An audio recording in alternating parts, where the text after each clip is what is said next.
live.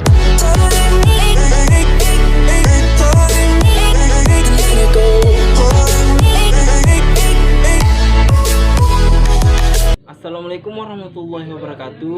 Kembali lagi pada mata kuliah manajemen proyek. Hari ini saya akan mempresentasikan salah satu materi yang dimana ini merupakan tugas MIT dari manajemen proyek. Tapi sebelum kita masuk pada materi, saya ingin memperkenalkan diri dulu.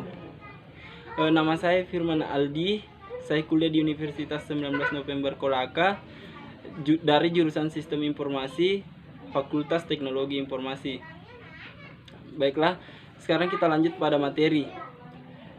Adapun tema dari materi ini adalah yaitu fase perencanaan proyek teknologi informasi. Pada fase perencanaan proyek teknologi informasi yaitu terbagi menjadi 3 fase, yang dimana fase pertama yaitu merencanakan proyek, dan fase kedua yaitu mempersiapkan proyek, dan fase ketiga yaitu mendefinisikan rincian proyek. Kita masuk pada fase pertama, yaitu fase merencanakan proyek. Pada fase merencanakan proyek itu terbagi menjadi 4 bagian. Yang pertama perencanaan strategi, yang kedua mengidentifikasi subsistem pada proyek, yang ketiga menetapkan kendala proyek, dan yang terakhir yaitu menetapkan prioritas proyek. Pada hal ini kita harus merencanakan peningkatan aktivitas dan menentukan sasaran. Sebagai contoh yaitu memperbaiki kelemahan atau problem yang ditemukan pada fase definisi. Kemudian pada bagian mengidentifikasi proyek, hal ini bertujuan untuk mengetahui dan menentukan lingkup dan yang ada pada proyek yang akan dilaksanakan berdasarkan hasil dari fase definisi. Kemudian lanjut itu menetapkan kendala proyek. Di sini kita akan memperkirakan apa saja menjadi kendala dalam mengembangkan suatu proyek, yaitu yang pertama mengenai batasan dana yang diperkenankan, kemudian yang kedua batasan waktu penyelesaian, kemudian yang ketiga umur ekonomis proyek yang dibangun, yang keempat struktur organisasi, dan yang kelima peraturan perusahaan. Kemudian kita lanjut menetapkan prioritas proyek. Dalam menetapkan prioritas proyek itu ada 2 kriteria. Yang kriteria pertama berdasarkan kriteria rasional dan kriteria tidak rasional.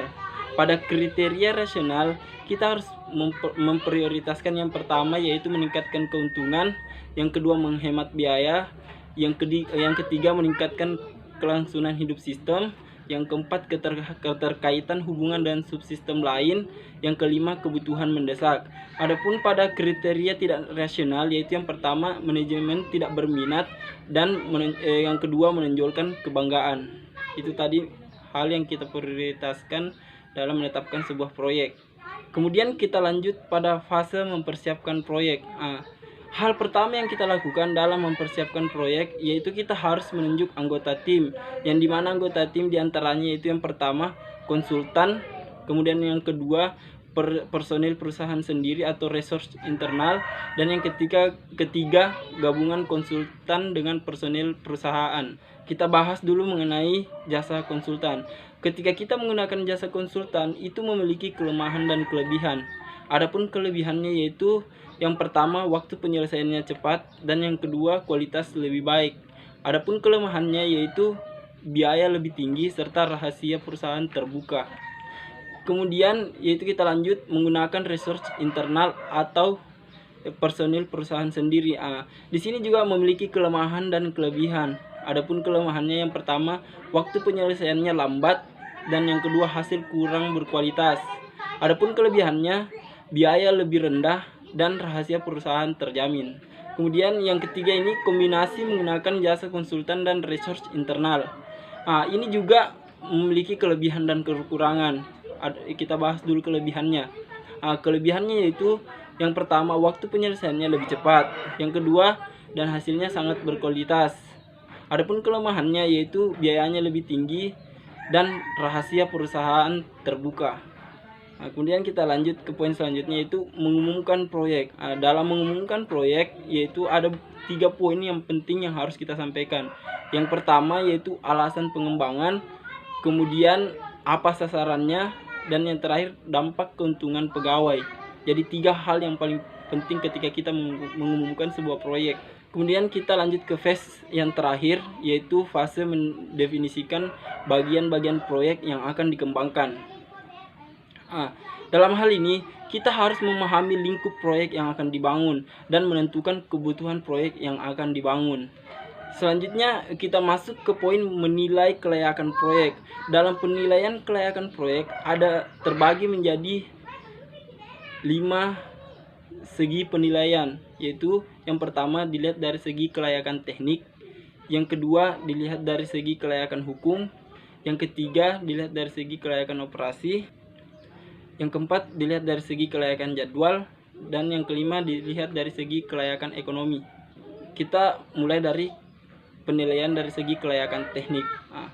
Jika kita menilai kelayakan sebuah sistem yang akan dikembangkan dari segi kelayakan teknik, yaitu hal pertama yang harus kita nilai yaitu apakah teknologi ini nantinya dapat diterapkan pada sistem yang baru, dan mempertimbangkan yang pertama yaitu ketersediaan alat dan teknologi di pasar, dan yang kedua ketersediaan tenaga ahli yang mengoperasikannya. Jadi pada segi penilaian kelayakan teknik itu berfokus pada teknologi yang digunakan serta tenaga ahli yang mengoperasikannya. Kemudian penilaian dari segi kelayakan hukum. Dari segi jika suatu proyek dinilai dari segi kelayakan hukum, hal yang harus kita ketahui apakah sistem yang akan dikembangkan tidak menyimpan dari hukum yang berlaku, dengan mempertimbangkan hal-hal yang pertama prosedur yang digunakan pada sistem, dan kedua teknologi jaringan yang digunakan. Jadi penilaian dari segi kelayakan hukum ini berfokus pada hukum yang berlaku dalam pengembangan sistem yang akan dikembangkan, dengan prosedur serta teknologi jaringan yang akan digunakan. Kemudian yang ketiga yaitu penilaian kelayakan operasi. Pada penilaian kelayakan operasi, proyek dinilai atau dilihat dari apakah sistemnya nantinya dapat diterapkan di dalam organisasi perusahaan, dengan mempertimbangkan 1. kemampuan personil, 2. kemampuan operasional sistem, dan yang ketiga kemampuan pengendalian, dan keempat efisien dari sistem. Kemudian kita lanjut pada poin yang keempat, yaitu dari penilaian dari segi kelayakan jadwal. Di sini kita harus mengetahui bahwa dapatkah sistem nantinya dikembangkan sesuai waktu yang telah ditetapkan, dengan mempertimbangkan beberapa hal. Yang pertama, memanfaatkan waktu dengan efisien. Yang kedua, perhitungan pembuatan jadwal yang harus sesuai dengan kemampuan sumber daya manusia.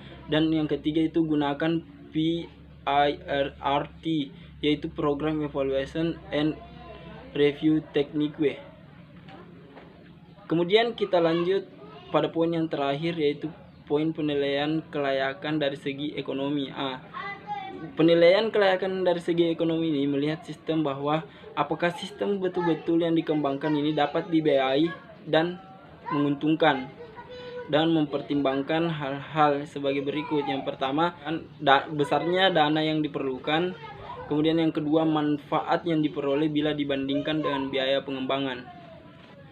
Itulah tadi hasil presentasi saya mengenai salah satu materi, yaitu fase perencanaan proyek teknologi informasi.